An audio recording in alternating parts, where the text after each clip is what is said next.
येथील आर्थिक विकास मंडळाला निधी दिला जातो, सारथीला निधी दिला जातो, मात्र ओबीसी आणि महाज्योतीसाठी निधी दिला जात नाही. आणि हे स्पष्ट अजित पवार करतायत अशा पद्धतीने देखील काल त्यांनी टीका केली होती. अजितदादांना दरोडेखोर, चोर अशा पद्धतीने देखील वक्तव्य केलं. कसं आहे, हाकेंची काय भूमिका आहे ते आपण वेगवेगळ्या त्यांच्या व्हिडिओजमध्ये कळते की अशा माणसाबद्दल आम्ही बोलण्यापेक्षा आम्ही टेक्निकल विषयावरती जास्त बोलू की महामंडळाकरिता निधी, महामंडळाचा निधी आज 300 कोटी दिले, 400 कोटी दिले, 600 कोटी दिले, हे जरी जाहीर केलं तर प्रत्यक्षामध्ये ज्या वेळेला तो पैसा खर्च होतो त्यावेळेला तो निधी मिळतो. एक चांगलं उदाहरण देतो आम्ही की गेल्या एका अर्थसंकल्पामध्ये मला वाटतं मागच्या वेळेला फडणवीस साहेब, अजितदादा पवार हे होते अर्थसंकल्प मंत्री होते, त्यांनी 300 कोटी जाहीर केलं. आम्हाला दुसऱ्या दिवशी 300 कोटी येत नाहीत. आम्हाला अर्थसंकल्पाच्या 1 वर्षामध्ये 300 कोटी रुपये जाहीर होतात. ज्या वेळेला आम्ही खर्च करतो आम्हाला 50 कोटी पाठवतात. 50 कोटीला आम्ही काय खर्च केला तो आम्हाला आमच्या अधिकाऱ्यांना दाखवावा लागतो, फायनान्स डिपार्टमेंटला दाखवावा लागतो. ज्यावेळेला फायनान्स डिपार्टमेंट म्हणतो हो तुमचा खर्च योग्य आहे, आता तुम्ही अधिकची मागणी करू शकता, मग अधिकची मागणी आम्ही 100 कोटी केली, त्याच्यामधून 30% रक्कम कपात होते आणि 70 कोटी आमच्या खात्यावर येणार. मग 70 कोटी आले असे आम्हाला 300 कोटी येतात.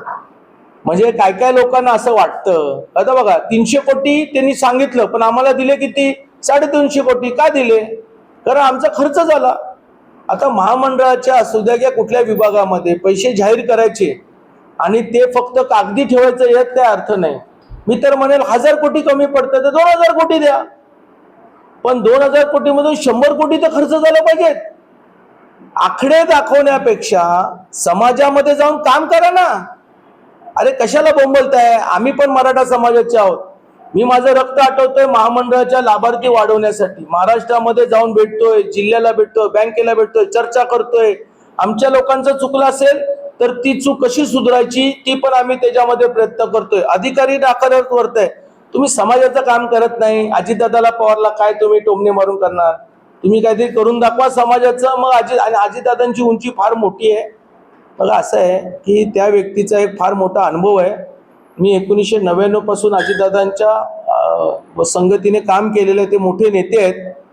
त्या मोठ्या नेत्याला टोचण्यापेक्षा आपल्या समाजाचं भलं करण्यासाठी आपण काय करू शकतो याच्यासाठी चर्चा केली पाहिजे. नोकरशाही तुमचं सुद्धा तुम्हाला नाही. सामाजिक काम एवढं आहे मराठा समाजासाठी सरकार सांगते आम्ही हे करतो ते करतो, याच्या आणि अधिकारी तरी देखील त्यांच्यावर कारवाई होत नाही. कुठेतरी हातवलं तुम्ही सुद्धा. मी कामगार चळवळीतला आहे. आम्हाला एखाद्यानं अडवलं तर आम्हाला त्याचा कार्यक्रम करता येतो, पण काय शासकीय अधिकारी आहे ना त्याच्यामुळे. आणि मी पण शासकीय पदावरती बसलोय.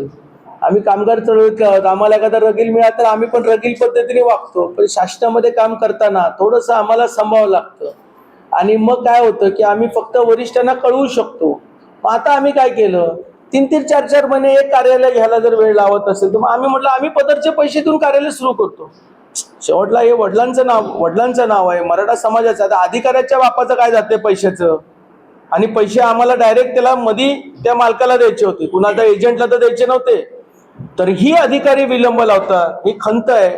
पण आम्ही आमच्या पद्धतीनं फाउंडेशनच्या नावाखाली महामंडळाचं कार्यालय सुरू करणार आणि मराठा समाजाला न्याय देणार. अधिकारी किती जरी नकारात्मक असला तर आम्ही समाजाचं काम करणार. डिसेंबर नाही, आम्हाला सुदैवाने एकनाथ शिंदे साहेब मुख्यमंत्री होते त्यावेळेला आम्हाला निधी व्यवस्थित मिळायचा. आम्हाला जेवढा पाहिजे तेवढा निधी त्याच्यापेक्षा 10-20 कोटी जास्तच मिळालेला आहे. त्याचबरोबर देवेंद्र फडणवीस साहेब आल्यानंतरही आम्हाला निधी मिळतोय. व्याज परताना कोण देतो ह्याच्यामध्ये जी आमची मुख्य कार्यालयातली जी यंत्रणा आहे ती ढसाळ आहे. याच्यामध्ये वारंवार आम्ही मुख्यमंत्र्यांना कळवलंय, आम्ही वारंवार सांगण्याचा प्रयत्न करतोय की एखाद्या लाभार्थ्याला कमीत कमी दुसरा हप्ता भरायच्या अगोदर तरी व्याज परताना गेला पाहिजे. पण आमचे जे प्रशासकीय अधिकारी आहेत, महामंडळाचे MD, IAS ऑफिसर आहेत, त्याच्यानंतर कॅफो आहेत, आमच्या महामंडळातले काही कर्मचारी आहेत, ज्यांचं कुठे ना कुठेतरी बँकेमध्ये पैसे ठेवण्यामध्ये, म्हणजे लाभार्थ्यांना पैसे देण्यापेक्षा बँकेमध्ये पैसे ठेवण्यामध्ये काय रस आहे मला माहित नाही. आणि हे सगळे अधिकार MDच्या हातात आहे.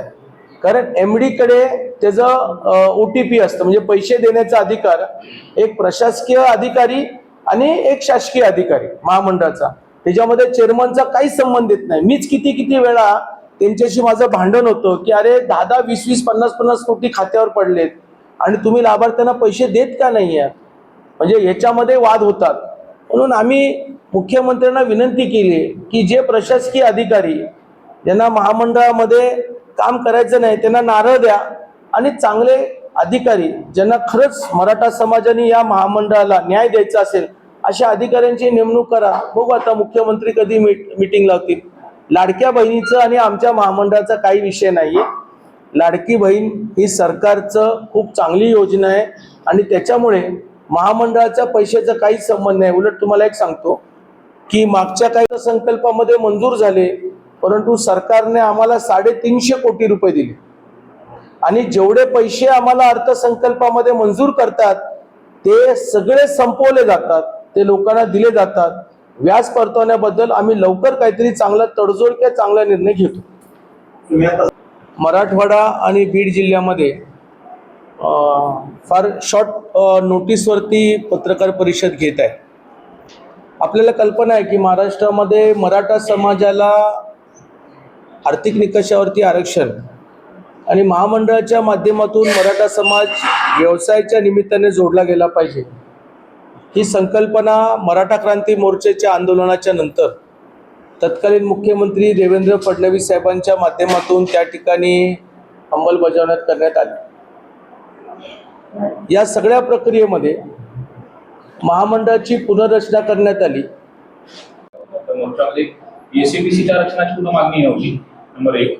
नंबर 2, त्या ठिकाणी सरसकट हा शब्द आणि त्या संदर्भामध्ये देखील बऱ्याच गोष्टी मागणी होती, त्या देखील पूर्तता पुढे झाली होती. पत्रकारांनाही माझ्यापेक्षा जास्त कल्पना आहे की सरसकट कुणबी प्रमाणपत्र देता येईल का, ते टिकेल का. माझ्यापेक्षा जास्त विद्वान पत्रकार आहात, कारण तुम्ही सगळ्या सामाजिक चळवळीमध्ये पत्रकार परिषद घेत असता, प्रत्येक जाती धर्मातल्या लोकांना भेटता, त्यांच्याशी बोलता. त्याच्यामुळे जर सरसकट प्रमाणपत्र देणं ही तरतूदच नसेल तर कसे देतील. दुसरं आहे की SCBCची मागणी नव्हती पण सरकारने जाहीर केलं, पण मागणी होती का नव्हती हे सरकारला त्या काळात माहिती आहे. पण EWS मुळे आमचं नुकसान झालं ही गोष्ट खरी आहे.